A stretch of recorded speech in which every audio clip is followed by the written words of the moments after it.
আমাদের পুরনো একটা কথা আছে, তোমার যদি শক্তি না থাকে, তোমার যদি সামর্থ্য না থাকে, একটা মানুষ তোমার সাথে অন্যায় করতেছে, এই মানুষটার সাথে তুমি কুষ্টি দিয়া, লড়াই দিয়া, শক্তি দিয়া কিছু দিয়া পারবা না, কিন্তু অন্তর থেকে ঘৃণা করো, তাহলে তোমার ইমানটা মজবুত থাকবে, তোমার ইমানটা মজবুত থাকবে। অন্তর দিয়ে ঘৃণা করো।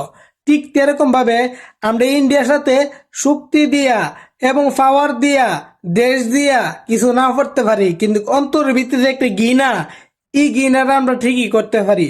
ইন্ডিয়ার জন্য আমাদের অন্তর থেকে ঘৃণা আছে, অন্তর থেকে, দিল থেকে, মন থেকে ঘৃণা আছে। কারণ এটা হইছে যে দেশে মানুষ গরুর মুত কা, যে দেশে মানুষ গরুর গোবর কা, এই দেশের মানুষটা আমরা কি করে প্রিয়জন বলতে পারি, এই দেশের সরকারটা আমরা কি করে ভালোবাসতে পারি।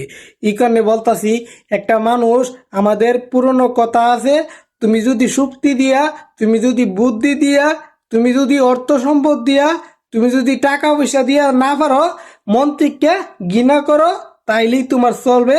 একটা কথা বুঝতে হবে, মন থেকে ঘৃণা করো, ঠিক আছে, মাইন্ডেড।